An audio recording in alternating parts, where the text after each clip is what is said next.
Hop. Bonjour tout le monde. Bonjour à tous. J'espère Bonjour. que vous allez bien déjà. Si quelqu'un peut mettre un petit message sur le chat pour savoir si vous voyez bien la présentation, si vous nous entendez bien, pour qu'on puisse démarrer. Cool, merci Margot. Cool. Ok, du coup, bonjour à tous. Moi, rapidement, c'est Tiffany. Je suis la responsable marketing de CherryPick. Donc, CherryPick, c'est une plateforme qui met en relation les freelances dans la tech et le digital directement avec les clients finaux. Donc, on s'occupe de vous trouver des missions et de vous payer à l'heure. Mais on a aussi mis en place pas mal de partenariats pour vous accompagner aussi sur les autres aspects parce que être freelance, c'est pas juste trouver un job, c'est aussi pas mal de galères et pas mal d'administratifs. C'est pour ça qu'on a lié des partenariats avec plusieurs boîtes qui nous ressemblent pour vous accompagner sur tous les aspects de votre vie d'indépendant. Et une des grandes questions quand on se lance en freelance, c'est quel statut choisir. Et souvent, vous êtes nombreux à pas connaître toutes les solutions possibles, c'est quoi les spécificités, etc. Et lesquelles sont faites pour vous, pour votre profil, pour vos revenus, etc. Du coup, c'est pour ça qu'on a invité aujourd'hui Antoine, Célia et Jonathan, qui vont pouvoir vous présenter toutes les solutions possibles. Et n'hésitez pas à poser toutes vos questions dans l'onglet questions. Et à la fin des présentations, on fera un petit échange pour répondre à vos questions un peu plus précises. Voilà, donc je vais laisser rapidement vous présenter en 30 secondes. Du coup, je vais commencer. Moi, c'est Antoine. Je travaille pour la société Embarque, qui fait du portage salarial. Donc, c'est moi qui vais vous expliquer comment fonctionne le portage et à quelle sauce vous allez être mangé. Bonjour, moi c'est Célia Hansen. Je suis directrice générale déléguée d'Omnicité, qui est une coopérative d'activité et d'emploi. Plus simplement, on dit aussi coopérative d'entrepreneurs. Donc, je vous parlerai de ce dispositif qui permet d'entreprendre et spécifiquement du statut d'entrepreneur salarié. Voilà. Bonjour à tous, moi c'est Jonathan, je suis le CEO et fondateur d'Akazi. On a développé un outil pour automatiser la comptabilité des freelances indépendants et je suis expert comptable de formation. Ok. Du coup, Jonathan, je te laisse démarrer et présenter les différents statuts juridiques qui existent et qu'on peut créer avec un expert comptable. Ouais, qu'on peut créer avec un expert comptable ou avec un avocat ou tout seul avec une EgalTech. Mais effectivement, c'est, on va dire, la question, phare systématique qui revient à chaque fois, comment on fait pour se lancer en tant que freelance indépendant. Donc, il y a plein de possibilités. Je pense que toutes les possibilités qu'on va vous présenter dépendent toutes, à un moment donné, d'un choix de vie pendant une certaine durée. Mais globalement, effectivement, quand vous voulez vous lancer seul et définir votre statut juridique, vous avez plusieurs possibilités. Soit vous passez par une EgalTech, soit par un avocat, soit généralement par un expert comptable. Nous, c'est une offre qu'on a développée aussi également, l'accompagnement à la création d'entreprise pour nos futurs utilisateurs. Donc vous pourrez regarder ça sur notre site directement. L'idée, c'est de vous faire un bref rappel assez court, parce qu'on a à peu près 10 minutes, un quart d'heure chacun. Donc si vous avez d'autres questions, vous pourrez le faire directement. Il y a mon mail à la fin, on pourra échanger. Vous pouvez directement échanger avec les coachs d'Akazi sur différents sujets. Donc l'idée, c'est de vous faire un bref rappel juridique sur comment ça fonctionne et vous donner un peu des tips et vous montrer qu'en fait, en fonction de votre cas, il n'y a pas un statut de type en disant vous êtes freelance indépendant, ok, c'est simple, c'est ça qu'il vous faut. En fait, chaque cas est différent et il faut en tenir compte. Pour vous expliquer comment ça fonctionne d'un point de vue juridique, ce qu'il faut bien avoir en tête, quand vous vous lancez en tant qu'indépendant, on va dire il y a deux grands régimes. Il y a le régime individuel et le régime sociétal. C'est quoi la différence? Quand vous êtes sur un régime individuel, c'est-à-dire que c'est en votre propre nom. Donc c'est vous en tant que freelance indépendant qui allez vous inscrire sous différents régimes. Alors dedans, il y a l'entreprise individuelle, la micro-entreprise, l'entreprise individuelle à responsabilité limitée. Et ça veut dire que c'est vous en nom propre qu'on va trouver sur les différents registres sirènes. Vous n'allez pas avoir une société qui va exercer votre activité. Donc ça a des conséquences juridiques derrière, mais c'est ça qu'il faut avoir en tête. L'autre grand régime, c'est ce qu'on appelle le régime sociétal. Et donc ça, c'est toutes les différentes formes sociales qu'on peut avoir. Généralement, les plus utilisées par les freelances indépendants sont effectivement soit la SARL, soit la SAS. Vous allez entendre très souvent EURL SASU. Alors, il n'y a pas 4 formes sociales, en fait, c'est la même chose. Une EURL, c'est une SARL à un seul associé. Et une SASU, c'est une SAS à un seul associé. Sinon, c'est globalement la même chose.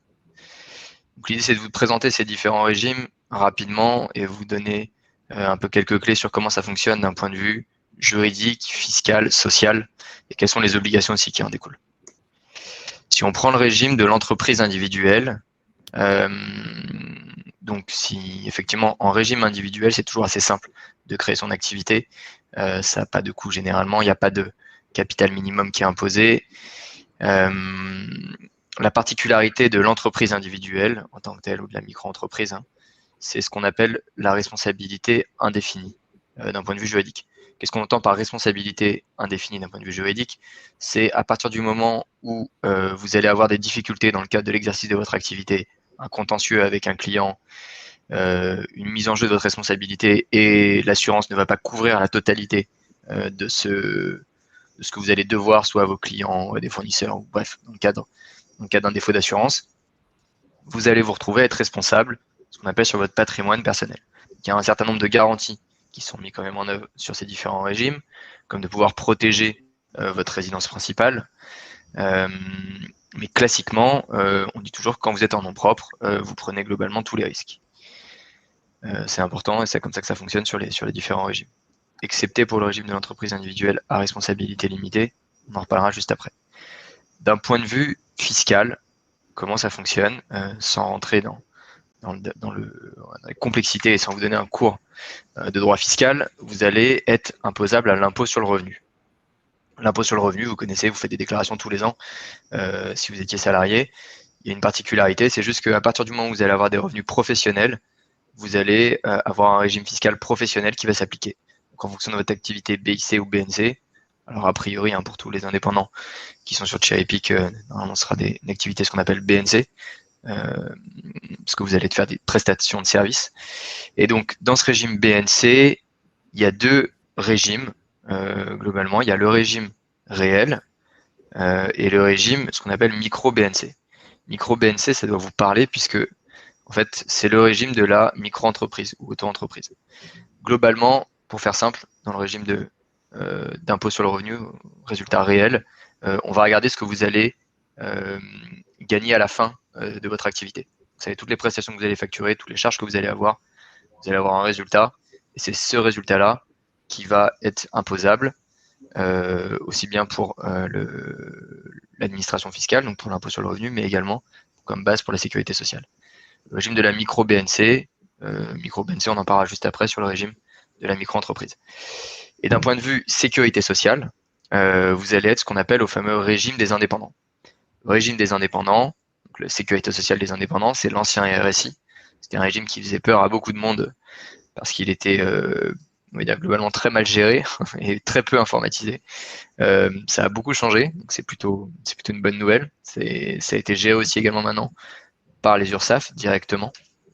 Et globalement, ce qu'il faut avoir en tête, c'est que sur le régime des indépendants, le montant des cotisations sociales sur votre rémunération est entre 40 et 45%. Voilà, c'est ça qu'il faut avoir en tête d'un point de vue social. Sur le régime de la micro-entreprise, pareil, création très facile, c'est simple, c'est gratuit, assez simplifié, régime généralement temporaire, globalement, en termes de franchissant de seuil, que sur les prestations de services, les seuils ont été mis à jour, c'est 76 000 euros de chiffre d'affaires. Comment ça fonctionne d'un point de vue fiscal et social, le régime de la micro-entreprise? C'est simple, on va prendre votre chiffre d'affaires, indépendamment de toutes les charges que vous pouvez avoir, du fait que si vous voyagez dans le cadre de vos déplacements, si vous avez des frais d'abonnement, si vous devez acheter du matériel, si vous devez faire la publicité, tout ça en fait, tout ça c'est indépendant. On va seulement regarder ce que vous allez facturer, encaisser en termes de chiffre d'affaires. Et donc d'un point de vue fiscal ou d'un point de vue social, il va y avoir un pourcentage qui va être appliqué sur ce chiffre d'affaires. Donc après, il y a un certain nombre de conditions qui rentrent en jeu en termes de prélèvement libératoire, est-ce que c'est possible oui non, en termes d'acre au démarrage de l'activité, est-ce que vous y avez le droit oui non. Sans rentrer dans le détail, il faut faire attention à ces différents régimes parce que le micro-entreprise, souvent, ce qui est fait, c'est que les gens ont tendance à penser que sur le régime de la micro-entreprise, ils sont tranquilles jusqu'à un certain montant, avec des cotisations très faibles sur l'ACRE. En fait, l'ACRE est plafonné à un certain montant. Idem pour le prélèvement libératoire, ça dépend d'un certain nombre de montants. Donc, c'est des points qu'il faudra vérifier. On a le régime de l'entreprise individuelle à responsabilité limitée. Je passe très rapidement sur ce statut parce que il est très peu utilisé en pratique. Pourquoi? Parce qu'on lui préfère très généralement le régime sociétal de la SARL EURL. J'en viens juste après donc de parler donc de l'EURL de la SARL. Donc là, on rentre dans les sociétés. Donc concrètement, quand vous devez créer une société, il y a des formalités qui doivent être réalisées. Donc effectivement, créer une société, c'est pas neutre, c'est pas gratuit, il y a un coût aujourd'hui. Alors vous avez différentes solutions qui vous permettent de réduire ces coûts. On le propose également chez Akazi où on offre la création d'entreprise pour nos futurs utilisateurs. Mais globalement, les coûts sont très fortement réduits depuis ces dernières années, du fait des legal tech notamment. Et il y a un certain nombre d'obligations. Ce que vous devez retenir entre la SARL et la SAS d'un point de vue social, globalement, c'est que quand vous êtes en SARL et URL, vous êtes comme les entrepreneurs individuels au régime des indépendants. Donc la sécurité sociale des indépendants, vous n'avez pas de bulletin de paye, et donc sur votre rémunération, vous payez environ 40-45% de cotisation sociale. En SAS, SASU, alors en fonction de la rémunération que vous allez prendre et du fait que vous êtes mandataire social, vous allez avoir un bulletin de paye, mais vous allez payer 85, 90, 95% de cotisation sociale. C'est là la grande différence entre le régime des indépendants et le régime général des salariés. D'un point de vue fiscal, très souvent, quand on est en société, SARL, URL ou SAS, on est à l'impôt sur les sociétés. Donc ça a une notion d'ailleurs de dividende. Donc les règles globalement sont un peu les mêmes que l'impôt sur le revenu en termes de calcul, détermination du résultat fiscal. C'est-à-dire on va prendre votre chiffre d'affaires, l'ensemble de votre charge, on va arriver sur un résultat et à l'impôt sur les sociétés, vous allez payer donc ce fameux impôt qui va après vous permettre, donc effectivement potentiellement en SAS, de vous distribuer des dividendes. Voilà pour les différents régimes. L'idée c'était effectivement de faire court, juste pour vous présenter rapidement. Très souvent on voit un certain nombre d'utilisateurs qui viennent nous voir et qui sont généralement dans 3 cas quand ils veulent se lancer en tant qu'indépendants. Ils ont quitté leur activité salariée avec une rupture conventionnelle ou un licenciement économique ou autre, et ils veulent se lancer dans la partie freelancing. Ça a un impact d'être dans ce cas-là. On a des indépendants qui ont fait un test avec le régime de la micro-entreprise et ils veulent changer de statut, et on a des gens qui veulent se lancer tout simplement sur une création d'activité sans être dans un de ces cas-là. En fonction de ces différents cas, il y a des régimes qui seront plus favorables que d'autres et il y a des optimisations possibles. Sans rentrer dans le détail, juste pour vous expliquer, faire une petite simulation et vous montrer. Alors voilà, juste on a fait des simulations sur 2 TJM à 350 et 450 et vous montrer ce que vous pouvez avoir en termes de charges liées à votre activité. Et donc je vais vous montrer un tableau un peu barbare. C'est juste pour vous montrer que en fonction des différents cas, il y a plein de possibilités. Et là, on est des simulations à 350, 450. Plus votre TJM augmente, plus la forme sociale, plus le choix de la forme sociale a un impact. Derrière, le montant de vos charges aussi impacte également les résultats. Et globalement, on se retrouve avec ce type de tableau qui est de dire, on va comparer en fonction des TJM le résultat net que vous allez avoir en fonction de la forme sociale que vous allez choisir et dans quel cas vous allez vous retrouver. Est-ce que vous allez vous retrouver dans une situation de bénéficiaire de l'ACRE, sans l'ACRE? Est-ce que vous allez cumuler des indemnités Pôle emploi? Oui, non. Voilà, il y a tout un tas de possibilités, mais tout ça pour vous dire qu'en fonction de ce que vous allez, de votre cas, il n'y a pas une formule magique à appliquer et à mettre pour tout le monde, globalement. C'est ça qu'il faut retenir. Voilà la présentation rapide des différents statuts qui était assez condensé. Et globalement, n'hésitez pas à revenir vers nous. On est disponible sur le chat pour répondre à toutes les questions. L'idée, c'est qu'avec tous nos utilisateurs et nos futurs utilisateurs à Akazi, où on a monté cette plateforme, derrière, on reste expert comptable, donc ça veut dire qu'on fait l'ensemble de vos déclarations fiscales. Mais en amont, on accompagne tous nos utilisateurs pour les aider à se lancer dans la création d'entreprise, à valider le choix du statut avec eux directement. Ils pourront toujours échanger avec un coach. Et derrière, on gère effectivement l'ensemble des déclarations fiscales et comptables avec cet outil qu'on a mis en place qui nous permet d'être interconnectés avec tous les outils utilisés par les freelances indépendants, les différentes banques, les différentes mutuelles, prévoyances, pour vous permettre de disposer en temps réel d'un pilotage de votre activité. N'hésitez pas si vous avez des questions. Et je reste dans le chat. Et oui, a priori, je pense que vous aurez les tableaux et la présentation. C'est tout pour moi. Merci Jonathan. C'est vrai que c'était condensé, mais ça vous permet de voir globalement les différents statuts, les spécificités. Posez toutes vos questions. Et maintenant, on va passer à Antoine, qui va nous présenter le portage salarial, une solution peut-être plus simple pour certains qui ont envie de garder un peu la sécurité et le confort du salariat, mais d'être indépendant en même temps. Je dis pas tout. Voilà. Je te laisse Antoine. Bon, bonjour à tous. Comme Tiffany vient de le dire, moi, je vais vous parler de portage salarial. Je travaille chez Embark. Je suis matelot d'Embark, qui est une société de portage en fait qui essaye de dépoussiérer un peu ce monde-là. On y arrive plutôt bien. Je vais vous expliquer comment. Donc, je vais dans un premier temps, vous expliquer exactement comment ça fonctionne le portage, quels sont les avantages d'utiliser le portage salarial pour vous, et puis éventuellement après vous parler un petit peu d'Embark et notre vision du portage et comment on l'applique.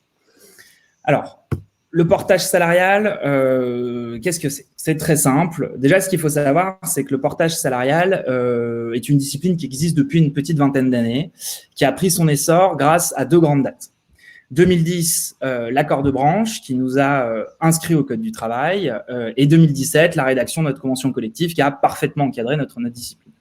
Ça veut dire qu'aujourd'hui, le portage salarial est un statut qui est encadré, légiféré, au même titre qu'un autre statut, par exemple le statut d'intérimaire. Le portage salarial, c'est une relation tripartite entre vous, votre client et la société de portage. Le but de la société de portage, en fait, c'est de facturer le chiffre d'affaires que vous allez générer tous les mois et de le transformer en bulletin de paye dans le cadre d'un CDI ou d'un CDD de portage. Ça veut dire qu'avec cette solution, vous avez un double statut. Vous avez d'abord un statut de salarié, c'est votre statut officiel, puisqu'on va avoir un contrat de travail tous les deux et vous allez être salarié de ma société. Et donc, vous allez donc bénéficier de toute la protection sociale et de tous les avantages du salariat en France.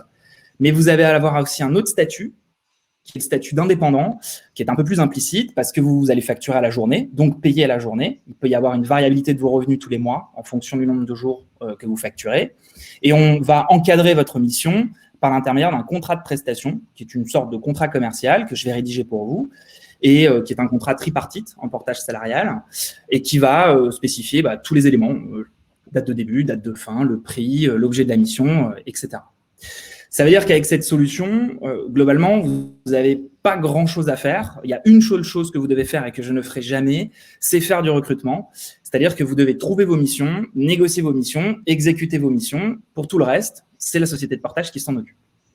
Ça, c'est le fonctionnement classique et assez basique du portage. Maintenant, quels sont vraiment et en détail les avantages pour un consultant d'utiliser du portage plutôt qu'une autre solution? Jonathan a pas mal expliqué les autres solutions que vous avez.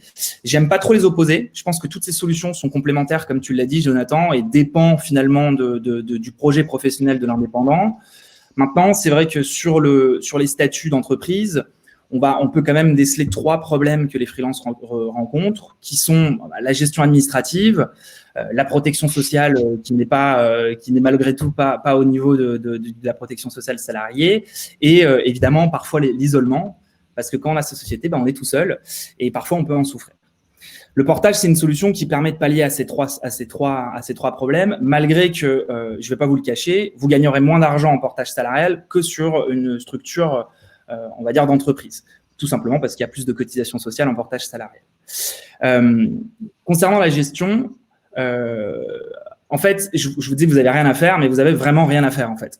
La seule chose que vous allez recevoir tous les mois, c'est une fiche de paye que je vais vous fournir. Tout le reste, on s'en occupe. On va facturer pour vous, on va relancer si les factures ne sont pas payées, on va éventuellement recouvrir parce que ça peut arriver aussi. On va rédiger tous les contrats qui sont autour de votre mission, donc contrat de travail, fiche de paye, contrat de prestation de service. On va casser les contrats pour faire en sorte que vous sortiez de la société de portage de la meilleure des façons possibles pour vous ouvrir le plus de droits, en l'occurrence. Donc, ça veut dire que vous gagnez beaucoup de temps et vous vous concentrez sur une seule chose, votre mission. Nous, si tout le monde joue le jeu, en 24 heures, vous pouvez être onboardé chez Embark et être disponible pour pouvoir travailler chez votre client, ce qui vous permet quand même d'avoir une certaine réactivité. Deuxième chose, c'est la protection sociale. Vous l'avez compris, vous bénéficiez du régime le plus solide qui existe en France, le régime du salarié. Donc, vous avez toute la protection sociale qui est associée à ce régime-là. Ça veut dire que vous cotisez pour le chômage, vous cotisez pour la retraite, vous avez une mutuelle d'entreprise, une prévoyance d'entreprise, si jamais il se passe quelque chose de grave, je ne le souhaite pas, mais ça peut arriver, des tickets restaurants, un CE d'entreprise. En fait, tout le confort d'un CDI, mais tout en étant indépendant et en continuant à facturer à la journée. Le portage, c'est aussi une solution qui vous permet de pouvoir cumuler différents statuts. Puisqu'en fait, vous pouvez être en portage salarial et avoir votre micro, ou être en portage salarial et être en CDI ou en CDD dans une société, on va dire, classique. Quel intérêt? Ça peut être notamment une solution pour parler aux problématiques de plafond en micro-entreprise, facturer au maximum avec votre micro pour optimiser vos revenus, et puis derrière, passer sur du portage pour finir finalement les derniers mois de facturation. Ou faire passer votre petite mission en micro pour optimiser vos revenus et passer le reste en portage pour ouvrir vos droits. C'est vraiment vous qui choisissez. Ça vous permet d'avoir un certain nombre de solutions. C'est pas obligatoire, mais voilà, sachez que vous pouvez le faire aussi. Puis après, il y a l'isolement. Alors, l'isolement, c'est un grand sujet dans le monde du freelancing. Nous, on a une communauté qui commence à être assez importante chez Embark. On a à peu près 400 freelances qui soit ont été chez Embark, soit le sont encore, soit gravitent autour d'Embark. Et en fait, c'est une communauté qu'on essaie d'animer et de faire en sorte qu'ils puissent collaborer et se rencontrer. Alors, je suis en train de faire un webinaire dans ma chambre, donc visiblement, c'est compliqué en ce moment de faire des événements, vous l'avez bien compris. Mais donc, on fait des webinaires, on fait ce qu'on peut, mais en tout cas, quand on sera libre, c'est quelque chose effectivement qu'on essaye de faire régulièrement, des soirées, des petits-déj, des meet-up, histoire de faire en sorte que les gens se rencontrent. Et puis nous, c'est toujours un plaisir de rencontrer nos freelances, en l'occurrence. Donc, deux grandes idées à retenir sur le portage. C'est une société qui facilite votre quotidien, qui vous permet de vous concentrer sur une seule chose, votre mission et votre business. Et la deuxième chose, c'est que ça vous permet de concrétiser vos projets parce que vous bénéficiez d'un contrat de travail et de fiches de paye. Donc, face à un banquier, un agent immobilier ou même un projet de mobilité, vous avez tous les éléments nécessaires pour pouvoir fournir à ces partenaires-là, on va dire, les réassurances dont ils ont besoin. Moi, je suis un ancien banquier, je connais bien les problématiques de réassurance, en l'occurrence. Le portage salarial, je vous ai dit aussi que c'était une relation tripartite. Donc, il y a aussi le client. Vous pourriez vous poser la question de savoir quels sont les avantages pour mon client ou quels sont les désavantages pour mon client de passer par un freelance qui fait du portage. Je vais passer assez vite sur cette partie-là parce que finalement, beaucoup de sociétés maintenant connaissent la solution et comprennent l'intérêt que ça a. Globalement, ça change pas grand-chose pour votre client. C'est même plutôt avantageux pour lui. Il garde toujours le côté financier, l'avantage financier d'utiliser un freelance qui facture à la journée. Excusez-moi, j'ai eu un pop-up, qui facture à la journée. Ça lui permet de garder cette fléxibilité-là sans avoir à vous intégrer évidemment dans sa masse salariale. Donc, vous n'avez aucun impact sur ses seuils sociaux et surtout, on annule complètement le risque de requalification. Pour ceux qui ne savent pas ce qu'est le risque de requalification, c'est le fait d'utiliser un freelance qui passe par sa micro et qui n'a qu'un seul client en vous. La société prend le risque que ce freelance soit requalifié. En portage salarial, vous êtes salarié de ma société, donc pas de risque de requalification. Puis après, au niveau administratif, c'est un peu le même principe que vous. Lui, il n'a rien à faire. Il reçoit une facture qu'il doit payer. Ça, c'est important. Mais après, tout le reste, on s'en occupe, que ce soit la conformité, que ce soit vos problématiques de salariés, c'est moi votre interlocuteur, que ce soit les contrats ou les avenants, c'est moi qui m'en occupe. Si jamais vos clients ont des questions sur le portage et la relation entre portage et société de recrutement au client final, n'hésitez pas à leur donner mes coordonnées. Je les appelle avec grand plaisir pour leur parler un petit peu de tout ça. J'ai fini avec le cours magistral sur le portage. J'espère que j'ai été clair. Je vais vous parler un petit peu d'Embark en quelques mots. Embark, c'est une société de portage qui s'est montée il y a 3 ans sur 3 valeurs qui sont extrêmement fortes pour nous, qui sont l'éthique, la transparence et la bienveillance. C'est des valeurs, excusez-moi du terme, mais qui ne sont pas bullshit. On essaye vraiment de faire en sorte que les consultants chez nous aient une transparence totale sur ce qui se passe. Pourquoi ? Parce que nous, on travaille avec de l'argent qui n'est pas à nous. C'est votre argent. Et on devient un tiers de confiance. Et pour gagner la confiance de quelqu'un, on pense que la meilleure solution, c'est d'être éthique et transparent. Première chose. Deuxième chose, c'est d'être capable aussi de dire à ces gens-là les choses qu'on peut faire et les choses qu'on peut pas faire. Et de vous faire évoluer dans un cadre qu'on connaît parfaitement et de vous accompagner dans ce cadre-là. Ces valeurs-là, c'est un peu la coque du bateau embarque. Vous avez compris qu'on était beaucoup dans l'allégorie de la mer, qu'on aimait beaucoup ça. Et si vous nous rejoignez, vous deviendrez marin, je vous le dis. Donc, j'espère que vous avez le pied marin. Mais après, on essaye aussi de dépoussiérer un peu ce monde-là en créant finalement une vraie expérience client et en ayant une réactivité, une rigueur sans faille, on va dire. Ça fait un peu pub ce que je suis en train de vous dire, mais c'est une vraie réalité. La réactivité, c'est très important parce qu'on parle d'un sujet qui est un peu angoissant. Nous, on parle de paye, on parle de cotisation sociale, on parle de droit social. C'est des sujets qui sont un peu lourds. Donc, si je commence à pas vous répondre, ça va tendre un peu à la relation et même à votre client d'ailleurs. Deuxième chose, on a tout digitalisé en fait sur la relation avec le consultant et sur la façon d'appliquer le portage. On a mis en place un certain nombre d'outils qui nous permettent de fluidifier les relations. Vous avez le Slack en ligne qui vous permet d'entrer en contact avec nous. On a énormément de canaux de communication avec nos consultants. Et puis enfin, c'est l'écosystème qu'on a créé autour d'Embarque, puisqu'en fait, on a essayé de créer un écosystème cohérent avec nos valeurs. Et en fait, on s'est associé à des gens qui travaillent un peu comme nous, plutôt nous comme eux, parce que ce sont des gros. Sur la mutuelle d'entreprise ou sur les tickets restaurants, on travaille avec Alan pour la mutuelle d'entreprise. Je pense que tout le monde connaît Alan et tout le monde sait ce qu'a fait Alan dans la mutuelle. Et pour les tickets restaurants, on travaille avec Swile, pareil, ils ont parfaitement disrupté leur marché, ce sont des très bons partenaires. Nous, notre volonté, c'est vraiment de s'inscrire dans la durée sur le portage salarial. On veut démocratiser certaines pratiques et surtout, on pense que le portage salarial est pas la meilleure, pas du tout, mais une très bonne solution pour vivre l'expérience du freelancing. Je vous passe l'encart sur les événements parce que, voilà, vu la situation, on a tous compris. Je vous parle beaucoup d'éthique, de bienveillance. À un moment donné, on a voulu un petit peu figer ces pratiques-là et donc on s'est fait labelliser par un label qui s'appelle le label Zéro Frais Caché, qui a été monté par la FEDEPS, qui est la Fédération éthique des sociétés de portage salarial, qui nous contredite en fait chaque année, en plus de notre commissaire aux comptes, et qui atteste que nos pratiques sont éthiques et transparentes. On est l'une des premières sociétés de portage à l'avoir eu, donc on est assez fiers de cela. Et vous, ça vous permet, pour vous et pour vos clients, d'avoir aussi une réassurance sur le partenaire avec lequel vous travaillez. L'éthique, la bienveillance, la première chose et le premier contact en général que vous avez avec une société de portage, c'est les simulations et c'est le meilleur moyen pour voir un petit peu comment ils fonctionnent. Nous, chez nous, alors chez Embarque, on adore les surprises, mais on déteste les surprises, les mauvaises surprises, surtout quand on simule vos revenus. En fait, ce qu'on veut, c'est que le salaire net qu'on vous donne dans les simulations soit le salaire net à l'euro près que vous allez toucher. Et on y est arrivé. En fait, on a connecté notre simulateur à notre logiciel de paye, ce qui fait que le montant que je vous annonce, c'est le montant à l'euro près que vous allez toucher. Et dedans, je vous associe également une fiche de paye détaillée qui vous permet de voir toutes les cotisations sociales qui sont prises, la constitution d'un brut, les différentes taxes qui sont appliquées, si vous avez des frais déductibles ou pas, parce qu'on peut gérer les notes de frais. Enfin, voilà, ça vous permet d'avoir une vue complète sur comment vous allez être mangé chez Embarque quand vous faites une simulation avec nous. Il est évident que si vous en avez besoin, vous rentrez en contact avec moi après le webinaire et je vous en ferai. Un point important, et pas des moindres, combien ça coûte, tout ça. En fait, on a une seule tarification chez Embarque, c'est 6% de frais de gestion et pas 1 euro de plus. Et dedans, vous avez quasiment tout qui est intégré. Vous avez évidemment la gestion administrative, les partenaires, le Slack, l'outil, etc. La seule chose qui n'est pas intégrée, c'est l'avance de salaire. Parce qu'en fait, on est sur des délais de facturation B2B. Moi, j'émets une facture à votre place et l'avance de salaire vous permet de ne pas devoir attendre que votre client nous paye la facture pour qu'on vous règle votre salaire. Comme on sort de notre rôle de société de portage et qu'on joue l'intermédiaire d'un partenaire financier, ça augmente les frais de gestion de 2%. Ce n'est pas du tout obligatoire, c'est plus par convenance pour les consultants qu'on le met en place.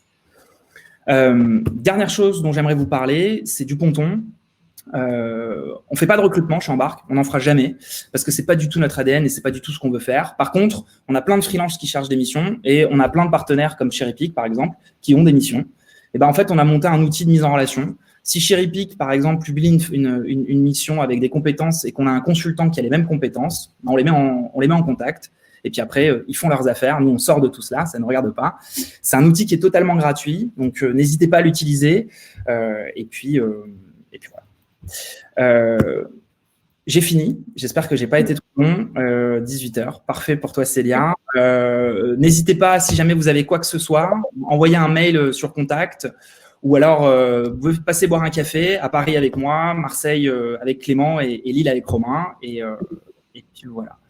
Alors, Véronique, merci. Comment vous positionnez si l'on vous demande positionnement, c'est les coopératives dont le coût est équivalent ou légèrement supérieur et complément qui complète le portage pour la communion projet non collectif. Alors, je pense pas, c'est la première fois que je vais entendre Célia pitcher sa solution, mais je pense pas qu'on soit tout à fait sur le même créneau. Célia parle de coopérative, nous, on n'est pas une coopérative, on vous salarie et on facture à votre place. Donc, ce que je vous propose, Véronique, c'est peut-être de répondre à votre question une fois que Célia aura fait sa présentation. Oui. Alors, pour pas mal de choses, on va être assez similaire au portage.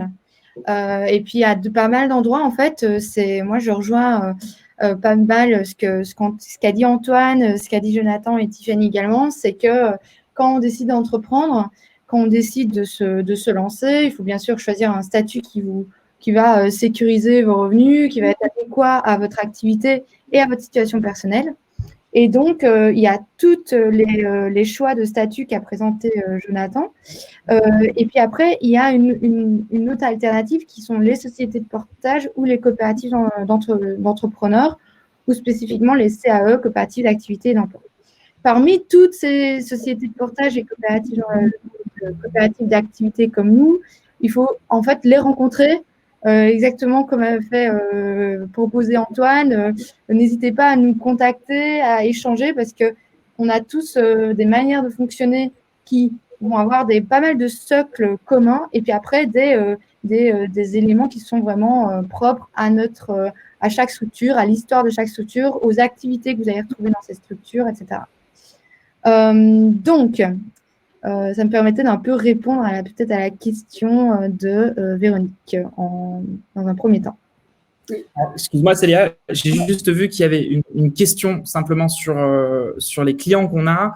Sandra, pour répondre à votre question, on s'adresse aux IT et aux managers de transition. Donc, pas de sujet si vous avez plus de 20 ans d'expérience dans le domaine, on peut vous accompagner aussi cette solution. Excuse-moi Célia. Ouais. C'est histoire de revenir dessus après. Oui, bien sûr. Donc, moi, je fais partie de la coopérative Omnicité. Donc, on est une entreprise donc on est une société anonyme qui a en plus le statut coopératif. Qu'est-ce que ça veut dire concrètement? Il y a pas mal d'éléments qui ressemblent au portage, c'est-à-dire qu'on est une coopérative d'entrepreneurs. Les entrepreneurs rejoignent notre structure pour facturer via la coopérative, développer leur activité à titre individuel. Donc, chaque entrepreneur, on est 350 aujourd'hui, chaque entrepreneur a sa propre activité, va chercher aussi ses propres clients, même si on a beaucoup d'accompagnement pour soutenir et aider la recherche de clients un peu comme Antoine, sans pour autant le faire à votre place. Donc, en fait, là-dessus, on est vraiment similaire, c'est-à-dire que vous allez quand vous rejoignez une coopérative d'entrepreneurs, vous rejoignez un collectif, une entreprise partagée. Vous avez accès à un certain nombre d'outils pour facturer, pour communiquer entre les membres, entre les freelances de la structure, pour se partager les bons plans, les bons tips, les bonnes pratiques. À partir du moment où vous générez donc du chiffre d'affaires, que vous avez vos premiers clients, etc., ce chiffre d'affaires, il est transformé en salaire. Donc, vous êtes alors sur vraiment le salariat de droit commun, donc sur un CDI, où vous allez à la fois être pleinement entrepreneur, parce qu'au quotidien, en fait, vous allez faire vos missions, aller chercher de nouveaux clients, rencontrer, vous former pour être à la pointe de votre secteur d'activité. Et en même temps, eh bien, d'un point de vue un régime social, vous êtes sur le régime social du salariat. Et donc, Omnicité, donc la coopérative d'activité Omnicité va générer vos fiches de paie tous les mois en fonction du chiffre d'affaires que vous réalisez. Donc ça, c'est vraiment similaire aux sociétés de portage. Nous, on prend 10% sur le chiffre d'affaires. Donc, vous voyez que c'est un peu plus élevé. Ça s'explique par plein de choses. En fait, tout est compris dans les 10%. On fait aussi des avances parfois de salaire, donc ça comprend ça. Et je pense que là, je vais arriver sur les spécificités des coopératives d'activité. Vous verrez qu'il y a quelques différences. Donc, La première, c'est donc simplement pour rentrer dans une coopérative d'activité et d'emploi, dans la plupart des CAE, en fait, des coopératives d'activité, qu'elles soient, en fait, il y en a un peu partout en France, il y en a un peu partout en France, mais à Paris, il y en a aussi, je pense, une dizaine. Elles sont soit multisectorielles, soit spécialisées dans un secteur d'activité. Nous, on est multisectoriel, mais on a beaucoup d'entrepreneurs qui sont dans les métiers du conseil auprès des entreprises, donc le numérique, la tech, le commercial, les RH. Donc on a énormément de formateurs aussi, parce qu'on est organisme de formation. Donc pour ceux qui sont intéressés par la formation, on peut permettre aux entrepreneurs de bénéficier des avantages d'un organisme de formation. Donc, on a aussi beaucoup de personnes qui sont dans l'écriture, dans la création de contenu, dans la communication. Voilà. Donc, si vous allez sur notre site, on a un annuaire, donc vous voyez un peu tous les profils des entrepreneurs. Pour intégrer, donc, pour être accueilli dans une coopérative comme la nôtre, en fait, on fait un entretien où on va échanger. Enfin, c'est pas un entretien d'embauche du tout, c'est plutôt un échange, un rendez-vous où on va discuter sur votre projet, en fait. On va se dire, bon, bah, qu'est-ce que vous voulez développer, qu'est-ce que vous voulez créer comme activité, où vous en êtes dans votre réflexion. Et peut-être que vous êtes déjà entrepreneur et que vous avez envie plutôt de vous lancer dans une nouvelle dynamique, peut-être plus collective ou plus sécurisante à certains endroits via le salariat. Soit vous vous posez simplement la question, vous y réfléchissez, mais vous n'êtes pas sûr. Enfin, nous, on fait des rendez-vous en fait individuels pour échanger sur tous ces sujets-là. À la suite de ce rendez-vous, soit on va vous proposer de rejoindre la coopérative et évidemment, vous faites toujours comme vous voulez. Soit on va vous orienter aussi vers d'autres acteurs de l'entrepreneuriat, soit des experts comptables, soit d'autres sociétés de portage qui nous semblent parfois plus adéquates à votre projet. Donc ça, ces rendez-vous-là, n'hésitez pas à me contacter, à me faire un mail. Vous aurez mes coordonnées pour bénéficier de ce rendez-vous et c'est gratuit. Donc après ce premier entretien, si vous décidez d'intégrer la coopérative, on fonctionne avec des conventions de partenariat pour démarrer.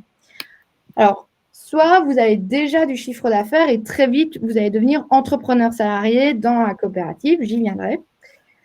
Mais si vous voulez d'abord tester, voir comment ça fonctionne, etc., on fonctionne avec ce qu'on appelle les contrats d'appui au projet d'entreprise. Pour ceux qui ne connaissent pas ces contrats d'appui au projet d'entreprise, donc ça s'appelle un CAP. C'est aussi utilisé par les couveuses, pour ceux qui connaissent les couveuses. Et sinon, je vous invite à aller voir ce qu'est une couveuse si vous êtes plutôt au moment en train de démarrer votre activité. Ça peut être des acteurs assez intéressants pour vous accompagner. Concrètement, ces contrats d'appui au projet d'entreprise, ils ne vont rien changer à votre statut actuel. Donc, si vous êtes en micro, vous restez en micro. Si vous êtes demandeur d'emploi, vous restez demandeur d'emploi. Et vous allez, pendant 6 mois, avoir accès à tous nos services. Quels sont-ils? Donc, la possibilité de commencer à facturer via notre entreprise. Donc, l'entreprise partagée qui est Omnicité. Vous allez pouvoir donc aller démarcher, trouver le premier client, être assuré, donc avoir une assurance professionnelle. Et vous allez pouvoir aussi avoir de la formation et de l'accompagnement. Chaque entrepreneur dans la coopérative est accompagné à un conseiller référent que vous pouvez rencontrer tous les mois pour échanger sur votre stratégie, sur votre projet, ce que vous voulez faire, où vous en êtes, etc. Donc, il y a un accompagnement qui est assez fort dans la structure. À la suite de ces 6 mois, donc voilà, vous vous lancez dans votre activité ou en tout cas, vous vous lancez au sein de la coopérative. Si vous êtes déjà entrepreneur, c'est vraiment l'occasion de tester le fait d'être dans une coopérative d'activité et voir si c'est quelque chose qui pourrait vous convenir. À la fin de ces 6 mois, en fait, on fait le bilan avec vous. On se dit, ça vous va pas, est-ce que ça fonctionne, etc. Est-ce que c'est un statut est-ce que c'est un collectif et une manière d'entreprendre qui pourrait vous convenir? Soit vous dites non, mais moi j'abandonne mon projet, surtout si vous démarrez.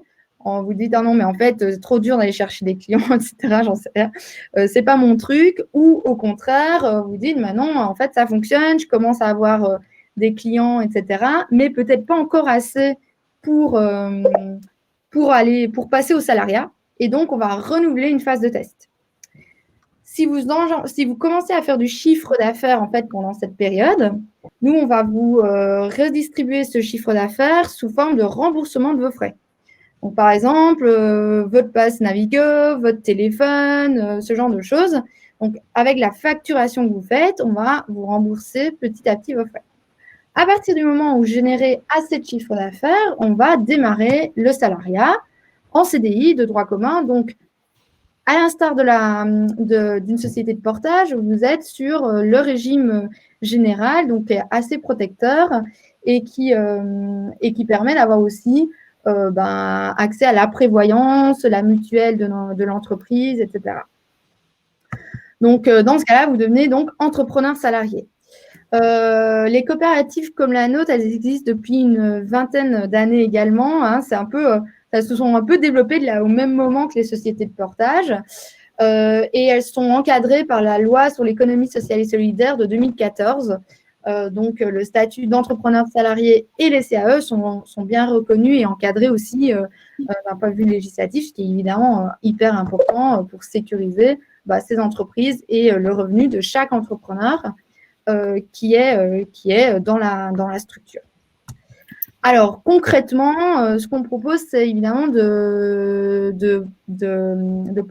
s'occuper de tout ce qui est lié à la comptabilité, la gestion. Donc, Jonathan a parlé de tout ce qui était finalement le travail souvent d'un cabinet de comptabilité, qui est la gestion des déclarations, la gestion, les relations avec les tiers comme l'URSSAF, etc. Donc, ça, c'est géré évidemment par la coopérative, par l'entreprise Omnicité. Mais ça va être aussi la gestion administrative, gestion de la mutuelle et ce genre d'éléments. Donc, une gestion, on va dire, comptable et administrative. Donc, si vous avez la phobie de l'administratif, je pense que la coopérative d'activité ou la société de portage peut être une option. Si au contraire, vous adorez les chiffres, vous adorez la compta, vous adorez la gestion et vous avez envie d'avoir des infos de créer vraiment une entité juridique parce que vous avez la fibre de gestionnaire, ce qui peut être vraiment le cas, eh bien, Jonathan pourra vous donner évidemment énormément d'infos, je pense, sur ces sujets-là. C'est hyper important de bien se connaître aussi. Dans tous les cas, vous êtes entrepreneur et donc vous avez développé une activité. Le nerf de la guerre, c'est quand même d'aller chercher ses clients. Hein. On est tous là, je pense qu'on va être tous d'accord avec ça. Mais il y a plein de manières, en fait, après, d'encadrer votre activité économique. Donc, comme je le disais, chez nous, l'accompagnement est assez important. On a une communauté qui est très active. On fait 150 formations par an sur le commercial, tout ce qui est stratégie de communication, être présent sur les réseaux sociaux, travailler sa posture entrepreneuriale, comment mieux fixer ses prix aussi. On a une formation qui marche très, très bien sur comment fixer ses prix. Tout ça, ça fait partie des 10% qui sont pris sur votre chiffre d'affaires, plus précisément sur la marge brute. Qu'est-ce que c'est la marge brute? J'essaie de ne pas trop dire de bêtises à côté de Jonathan. C'est-à-dire le chiffre d'affaires moins votre sous-traitance. Donc, c'est-à-dire que nous, on va prendre 10% que sur la partie que vous produisez. Donc, on ne va pas prendre 10% sur votre partie de sous-traitance si vous comptez avoir pas mal de sous-traitants. Je donne un exemple. Si vous êtes graphiste et que vous développez un site Internet, enfin, vous livrez un site Internet à un client, mais que vous faites développer, vous travaillez avec un développeur pour la partie développement, eh bien, dans ce cas-là, c'est votre sous-traitant et on ne va pas prendre 10% sur cette partie-là. Donc, pour continuer sur la communauté et sur l'accompagnement, donc des formations, des événements thématiques. On a fait plein de trucs, le théâtre, l'impro pour être plus à l'aise en commercial. La dernière fois, on a travaillé sur le syndrome de l'imposteur. Voilà, on a plein de thématiques assez récurrentes qui sont soit proposées par les entrepreneurs, soit proposés par les membres de l'équipe d'accompagnement. On a des groupes métiers. Les groupes métiers aujourd'hui sont autour du numérique, de la communication, de la presse, enfin, tous les métiers de la presse et de l'écriture. Il m'en manque. La formation aussi, et le conseil en ressources humaines. Donc voilà, quelques éléments. Et puis, des groupes de travail, donc des différents groupes de travail sur, plutôt là, on va rentrer aussi sur les sujets où des gens vont se mettre ensemble pour par exemple, travailler sur des appels d'offres, ce genre d'éléments. On est aussi sur Slack. C'est vrai que c'est important d'avoir un endroit aujourd'hui où les entrepreneurs peuvent échanger virtuellement, évidemment. Et on fait des courriers hebdo toutes les semaines pour vous donner des trucs et astuces sur l'entrepreneuriat. Globalement, donc on est 350. On a vraiment des profils très différents, des personnes... autant des personnes qui vont sortir de l'école que des personnes qui ont une expérience de dingue de 30 ans d'entreprise et qui décident à la fin de leur carrière de se lancer en tant qu'indépendant et de mettre leur service, leur expertise, de proposer leur expertise aux entreprises. C'est un groupe assez varié et donc chaque membre de la coopérative, chaque membre de notre collectif va développer sa propre marque. Ça, c'est quelque chose qui me tient à cœur. Donc, chaque entrepreneur, même si chaque marque fait partie, en fait, du groupe Omnicité, on va mettre toujours en avant la marque des entrepreneurs, notamment sur les devis, les factures, etc. Donc, ça, c'est quelque chose d'assez important. Enfin, j'en ai parlé de la prévoyance, de l'aspect aussi sécurité sociale, le fait de cotiser, etc. C'est vraiment, je pense, l'avantage du salariat, même si, bien évidemment, les cotisations sociales peuvent être plus importantes que ce que vous pouvez avoir sur le statut de certaines entreprises. Donc, nous sommes une coopérative. Donc, une coopérative, c'est une entreprise avant tout. C'est-à-dire qu'on est une société anonyme, mais en plus de l'aspect entreprise, on a on a aussi le statut coopératif. Et donc, ça veut dire qu'à un moment donné, vous pouvez devenir associé. Alors, c'est pas trop ça, en fait, être associé, c'est plutôt ça. C'est-à-dire, c'est de participer à des groupes de travail, à la gouvernance, aux grandes stratégies de l'entreprise et donc d'être propriétaire aussi de l'entreprise. Donc, les entrepreneurs, après 3 ans, peuvent devenir associés de la structure. Donc, voilà, ça, c'est un truc vraiment spécifique aux coopératives d'activité et aux entreprises coopératives. Enfin, pour terminer, donc on est soutenu par pas mal de partenaires, des partenaires publics, privés, etc., qui accompagnent, qui permettent aussi d'avoir cette mission d'intérêt général. Donc, tout l'accompagnement du début qui, potentiellement, si vous quittez la structure, vous ne devez rien à la coopérative, on est aidé par pas mal de fonds ou de collectivités. Ma dernière slide n'est pas très belle, on ne voit pas... c'est pas grave. Bon, notre mission, en fait, c'est simplement de permettre à chacun d'entreprendre et d'avoir une liberté d'action dans l'économie d'aujourd'hui. Parce qu'en fait, être entrepreneur, c'est bien sûr être libre de choisir ses clients, de choisir ses missions, de choisir la manière dont on va diffuser son offre, etc. Mais on pense aussi que c'est important de garder cette liberté d'action à laquelle la plupart des entrepreneurs aspirent, parce que très vite, on peut parfois être pris avec un client qui en fait va devenir entre guillemets votre employeur, votre nouvel employeur, mais en fait c'est un client. Donc c'est important de toujours travailler ce rapport de force, etc. Et c'est quelque chose c'est quelque chose qu'on aide à faire dans la structure. Voilà. J'étais un peu plus longue que prévu. Je m'excuse auprès de mes collègues. Non, pas du tout. Moi, je réponds aux différentes questions. Il y en a beaucoup. Donc, voilà. Je fais le maximum. J'ai pas regardé encore les questions. Ah oui, elles sont là, les questions. Pardon. Oui. Donc, je sais pas si elles concernent... Ah oui, il y en a plein sur les... Est-ce que vous avez des questions? Ouais, c'est pour ça que je passe un peu de temps à répondre. C'est le moment. C'est là. Ouais, Jonathan a répondu du coup à pas mal de questions, je pense à toutes, dans l'onglet questions, donc ça c'est cool. Antoine aussi, donc n'hésitez pas si vous avez encore des questions. Mais je pense que ça vous a permis de voir un peu toutes les solutions et peut-être que vous ne connaissiez pas avant le portage ou la coopérative. Du coup, j'espère que ça vous a aidé en tout cas à choisir, à vous poser des bonnes questions pour vous lancer et choisir le bon statut qui va vous correspondre. Si vous avez encore des petites questions, c'est le moment. Après, je pense que vous pourrez toujours contacter directement Célia, Jonathan ou Antoine pour voir si c'est vraiment cette solution-là qui vous correspond à vous et à votre projet. Oui, j'ai une petite question, Tiffany. Du coup, tu vas envoyer tout aux participants, la presse, etc. Comme ça.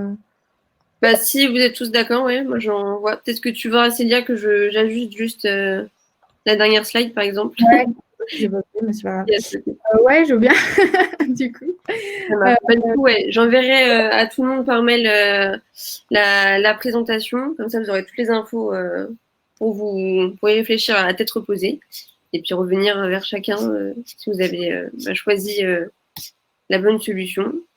Et j'espère en tout cas qu'il y en a beaucoup qui vont, si ce n'est pas encore le cas, qui vont se lancer en tant que freelance entrepreneur. Petite question. Non. Une question.